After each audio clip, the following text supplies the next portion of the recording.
545, यहाँ पहुंच गए 245। अब देखिए चुनकर हमने कहाँ भेज दिया, लोकसभा के अंदर और राज्यसभा के अंदर। अब चुनने के बाद जो पहला काम होगा वो होगा पद की शपथ लेने का। शपथ देखिए, हर मेंबर को पद धारण करने से पहले निश्चित प्रारूप में शपथ लेनी पड़ती है कि मैं जनता की सेवा करूंगा, संविधान की रक्षा करूंगा, मेरे कर्तव्यों का निर्वहन करूंगा। अब मेन बात क्या है कि ये जो मेंबर है, चाहे लोकसभा के हो चाहे राज्यसभा के हो, इनको शपथ कौन दिलवाएगा? तो विद्वान साथियों, इनको भारत का राष्ट्रपति पद पर बिठाने से पहले इनको शपथ दिलवा जाए, या फिर हो सकता है कि राष्ट्रपति किसी व्यक्ति को मनोनीत कर दे और उसके द्वारा इनको शपथ दिलवाई जाए। तो हम क्या कहेंगे कि लोकसभा के मेंबर, राज्यसभा के मेंबर को शपथ भारत के राष्ट्रपति के द्वारा या उसके द्वारा नियुक्त किसी व्यक्ति के द्वारा शपथ दिलाई जाए। क्लियर? चलिए, शपथ हो गया। अब साहब कार्यकाल,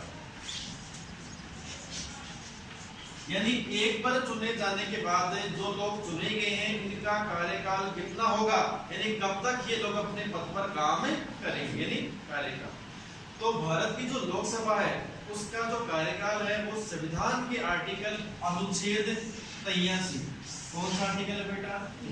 आर्टिकल 83, अनुच्छेद 83, उसमें साफ साफ कहा गया है कि लोकसभा का कार्यकाल प्रथम बैठक से, जिस दिन लोकसभा की बैठक आहूत होती है, लोकसभा की प्रथम बैठक निश्चित होती है, उस दिन से लगातार 5 वर्ष तक लोकसभा का कार्यकाल होगा। समझ गया कितना? 5 साल। लेकिन इसका मतलब ये नहीं है कि साहब लोकसभा अपना कार्यकाल पूरा ही करे, नहीं। हो सकता है कि आर्टिकल 85, संविधान के आर्टिकल 85 के द्वारा भारत के राष्ट्रपति को ये अधिकार है कि वह चाहे तो समय से पहले, यानी 5 साल से पहले भी भारत की लोकसभा को भंग कर सकता है। क्या राष्ट्रपति ये सारा काम अपनी मर्जी से करता है क्या? क्या राष्ट्रपति ये सारा कार्य अपने बुद्धि से करता है? नहीं। क्योंकि भारत का राष्ट्रपति कौन होता है? नाममात्र कार्यपालिक है। वास्तविक कार्यपालिक कौन है? प्रधानमंत्री और मंत्रिपरिषद। तो उसकी सलाह पर भारत का राष्ट्रपति चाहे तो समय से पहले भी भारत की लोकसभा को एक साथ भंग कर देगा, और जब भंग होती है इसके बाद में नए आम चुनाव किए जाते हैं, नई लोकसभा बनती है। हमारे देश में आजादी के बाद से लेकर आज तक लोकसभा बन गई है 16। कितनी बार? 16 बार। मैंने कल भी आपसे कहा था कि 1952 में हमारे देश में पहली लोकसभा गठित की गई थी, और 2014 में 2014 में चल रही है भारत की 16वीं लोकसभा। अब 14 में 5 छोड़ दो, 2019 में लोकसभा के नए आम चुनाव करवाए जाएंगे। ठीक है? क्या कभी भारत के राष्ट्रपति ने समय से पहले लोकसभा को भंग किए? इसका जवाब होगा हाँ, कई बार। आजादी के बाद में सन 1970 के अंदर दिसंबर का महीना था, 1970 के अंदर भारत के राष्ट्रपति महोदय, उनका नाम था वीवी गिरी। कौन था? वीवी गिरी। तो इंदिरा गांधी की सलाह पर वीवी गिरी ने 70 के अंदर भारत की लोकसभा को पहली बार भंग किया, और 71 में हमारे देश में 5वें आम चुनाव संपन्न करवाए गए। तो हो सकता है कि पेपर आपसे एग्जाम के अंदर पूछ ले कि भारत की लोकसभा को पहली बार भंग कब किया गया? दिसंबर 1970 में। लोकसभा अपना कार्यकाल पूरा नहीं कर सकती। क्लियर? तो कहने का मतलब ये है कि आर्टिकल 83 के अनुसार लोकसभा का कार्यकाल प्रथम बैठक से कितना होगा? 5 साल तक, और 5 साल से पहले राष्ट्रपति चाहे तो भंग कर सकते हैं, पहले भी कर सकते हैं। क्लियर? दूसरी बात इसमें ये है कि जो लोकसभा के जो मेंबर होते हैं, हमने कार्यकाल पढ़ लिया, आर्टिकल 83 पढ़ लिया, आर्टिकल 85 पढ़ लिया। ठीक है? अगर मान लीजिए कोई व्यक्ति समय से पहले अगर त्यागपत्र देना चाहे, मान लीजिए लोकसभा का कोई मेंबर है, कोई सांसद है, और ये समय से पहले त्यागपत्र देना चाहे, तो अपना त्यागपत्र किसे देगा? वो देगा लोकसभा के अध्यक्ष। किसको देगा? लोकसभा के अध्यक्ष को वो समय से पहले त्यागपत्र दे सकते हैं। ये बात आपको ध्यान में रखनी है। ठीक है?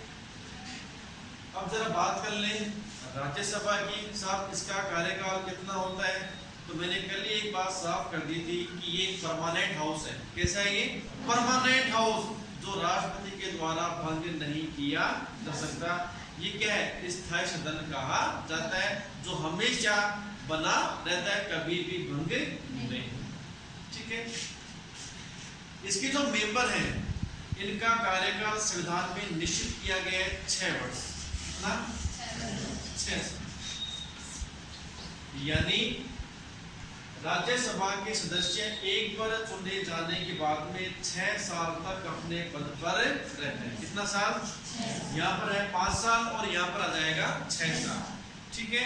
लेकिन दोनों में अंतर क्या है? दोनों में अंतर ये है कि लोकसभा को भारत का राष्ट्रपति भंग कर सकता है, लेकिन राज्यसभा को भारत का राष्ट्रपति समय से पहले भंग नहीं कर सकता। दोनों में ये बड़ा भारी फर्क है। और दूसरी बात ये कि राज्यसभा के जो मेंबर होते हैं 1/3 मेंबर, कितने? याद रखना, राज्यसभा के 1/3, 1/3 हर दूसरे वर्ष सेवानिवृत्त हो जाते हैं। हर दूसरे वर्ष क्यों हो जाते हैं? रिटायरमेंट हो जाते हैं, सेवानिवृत्त हो जाते हैं, और उनकी जगह नए मेंबर का चुनाव किया जाता है। अब साहब आप कहोगे कि जब फर्स्ट टाइम हमारे देश के अंदर ये बनाई गई थी, उस समय इस नियम का पालन कैसे किया गया? बात तो ये ना है कि नहीं है? जरा सोचिए, हमारे देश के अंदर फर्स्ट टाइम बनाई गई थी 1952 के अंदर। ठीक है। और मान लो 1952 के अंदर चुनाव हो गए इसके, और एक साथ 245 लोग चुनकर आए, मान लो एक बार। ठीक है। अब ये लोग कब तक काम करेंगे? 6 वर्ष तक। तो साहब ये नियम फिर कहाँ गया?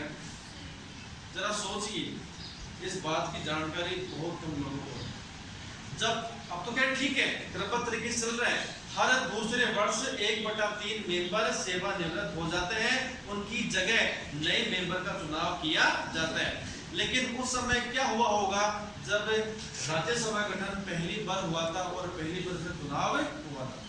जरा सोचिए कि 1952 के अंदर जब राज्यसभा का चुनाव हो गया और 245 लोग चुनकर आ गए, तो क्या हर दूसरे वर्ष यानी 1954 क्या 54 के अंदर 1/3 मेंबर सेवानिवृत्त हो गए? जबकि संविधान में क्या कहा गया है? कार्यकाल होगा 6 साल। फर्स्ट टाइम जो लोग चुनकर आए होंगे 245, ये पूरे 6 साल काम करेंगे ना, तो फिर क्या ये नियम फॉलो किया हमने? जरा सोचिए, ये बात कोई नहीं जानता, बहुत कम लोग जानते हैं। बिल्कुल हमने इस नियम को फॉलो किया है कि 1/3 मेंबर हर दूसरे वर्ष सेवानिवृत्त हो गए। अब साहब कहोगे ये कैसे हो गया? जरा देखना, 52 में क्या बनी? भारत की राज्यसभा बन गई। 2 वर्ष बाद क्या गया? 1954 हुआ क्या? लॉटरी निकाली गई।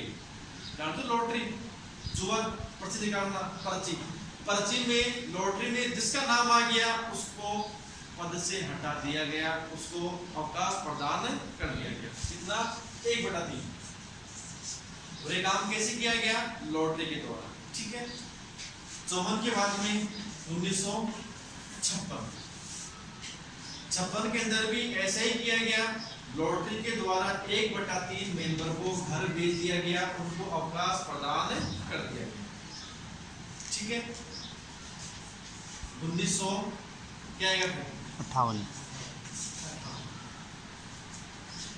1958 में ऑटोमेटिक क्या हो गए?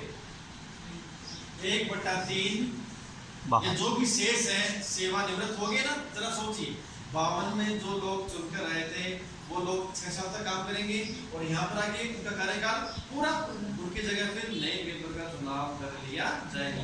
उसके बाद लगातार ये प्रोसेस चलता आ रहा है।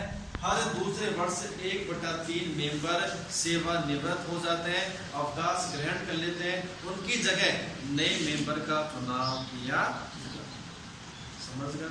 लेकिन ऐसा क्यों होता है? ऐसा क्यों होता है? अरे भाई, जो परमानेंट हाउस है ये कभी बंद नहीं किया जाता। ये कैसा है? स्थायी सदन नहीं। कैसा है ये स्थायी सदन। कितना कार्यकाल है 6 साल। जरा सोचो अगर हमने एक साथ चुनाव किया और एक साथ वो कर दिया, क्या पेंशन कर दिया उनको एक साथ, तो क्या होगा, इसके अंदर कोई मेंबर नहीं रहेगा। जरा सोचिए एक बार, ये कैसा है, इसको बोलते हैं स्थायी सदन जो कभी खत्म नहीं होता। यदि हमने मान लो 2016 में चुनाव किए गए किसके, राज्यसभा के, कितने आदमी है चुनकर 245। अगर हमने ये नियम नहीं किया होता तो क्या होता, 6 साल बाद कितना हो गया, 6 12, 2022 में क्या होता भाई, जरा सोचिए 2022 में क्या होता, ये सारे के सारे लोग क्या होते, एक साथ सेवानिवृत्त हो जाते, राज्यसभा खत्म। जरा सोचिए खत्म होते फिर। इसलिए हमने प्रावधान किया है कि इसकी बैठक हमेशा चलती रहे, ये कभी खाली ना हो। तब हमने प्रावधान किया है कि हर दूसरे वर्ष से 1/3 मेंबर को सेवानिवृत्त किया। समझ गए तो, वो समझी। ओके, चलिए कार्यकाल हमने पढ़ लिया। अब जरा जानते हैं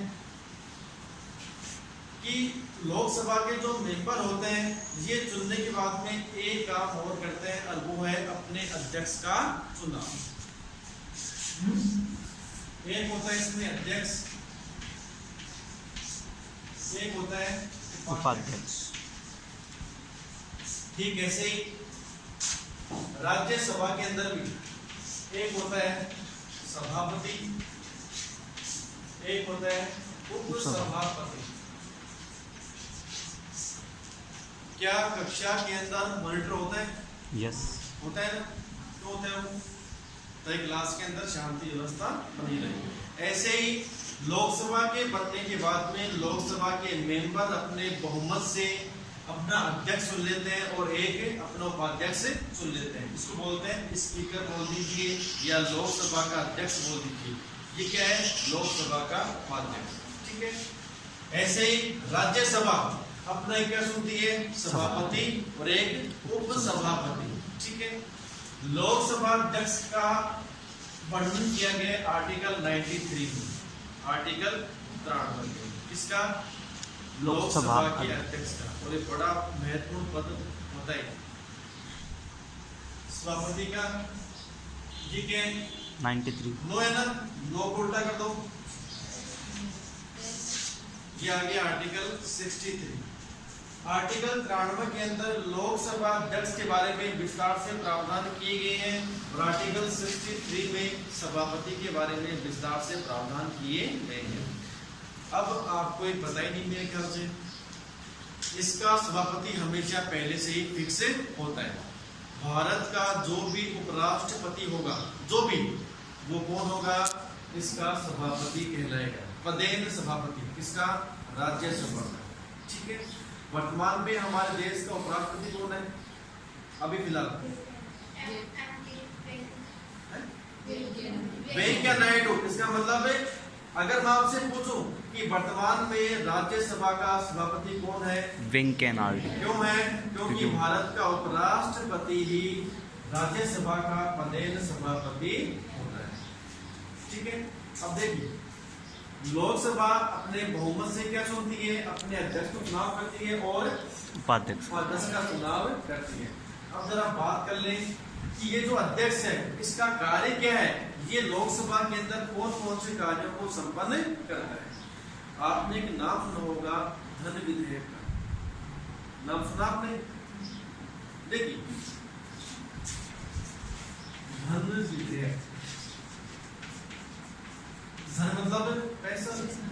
ऐसा विधेयक जिसका संबंध नए कर को लगाने से या पुराने कर को हटाने से होता है उसको बोलते हैं धन विधेयक। और धन विधेयक की परिभाषा दी गई है संविधान के आर्टिकल 110 में। यहाँ पर 110 में तो धन विधेयक, कोई विधेयक धन विधेयक है या नहीं, ये फैसला कौन करता है? तो विद्वान साथियों, ये फैसला करेगा भारत का लोकसभा का अध्यक्ष कि कोई विधेयक धन विधेयक है या नहीं। ये प्रमाणित कौन करता है? लोकसभा का अध्यक्ष। दूसरी बात ये ध्यान रखना, हमेशा धन विधेयक लोकसभा के अंदर ही प्रस्तावित किया जा सकता है। जरा सोचिए, धन किसे चाहिए, राज्य को या लोगों को? कहां पर आएगा फिर ये? हमेशा धन विधेयक हमेशा लोकसभा के अंदर ही पेश किया जा सकता है। ठीक है। और दूसरी बात यह कि धन विधेयक हमेशा भारत के राष्ट्रपति से पूछ कर आएगा, बिना अनुमति के ये लोकसभा के अंदर पेश नहीं किया जा सकता। ये दो बात आपको याद करनी ही पड़ेगी। कौन कौन सी? कि हमेशा धन विधेयक कहां पर आएगा? लोकसभा में। याद करने का तरीका दिमाग के अंदर बांध लो, धन किन चाहे? लोग बन जाए। राज्य ने धन क्या चाहे वो? जरा सोचिए, राज्य को धन नहीं चाहिए ना, धन किसे चाहिए? अपन है, क्योंकि मनुष्य कैसा है, लालची होता है। तो हमेशा धन विधेयक कहां पर आएगा? लोकसभा के अंदर आएगा। और किससे पूछ कर आएगा? राष्ट्रपति। और कभी मान लो एक बहस चल जाए कि कोई विधेयक धन विधेयक है या नहीं, इसका फैसला कौन करता है? इसका फैसला करेगा लोकसभा का अध्यक्ष। एक बात। दूसरी बात ये, अगर मान लीजिए लोकसभा के अंदर बहस चल रही है, किसी बात को लेकर चर्चा हो रही है, ठीक है, और मान लीजिए कोई मेंबर है वो हिंदी में और अंग्रेजी में अपनी भाषाएं अपना विचार व्यक्त नहीं कर पाता, तो लोकसभा अध्यक्ष उसको अनुमति दे सकता है अपनी मातृभाषा में बोलने का। एक बात मैं साफ कर दो, संसद के अंदर जब उसकी बैठक होती है ना, जो भी कार्रवाई होती है या तो होगी हिंदी में या होगी इंग्लिश में, इसके अलावा और कोई भाषा का यूज नहीं किया जाता। यानी संचालन के लिए संसद के अंदर हमेशा हिंदी या अंग्रेजी। लेकिन जरा सोचिए, कोई चेन्नई का कोई आदमी यहाँ पर चुनकर आ गया, उसको ना तो हिंदी आती है और ना अंग्रेजी आती है, उसको आती है तमिल भाषा। क्या होगा फिर? लोकसभा अध्यक्ष उसको अपनी मातृभाषा में बोलने की अनुमति प्रदान करते हैं। तो इस तरीके से लोकसभा अध्यक्ष कई प्रकार के कार्य करता है। बाकी बात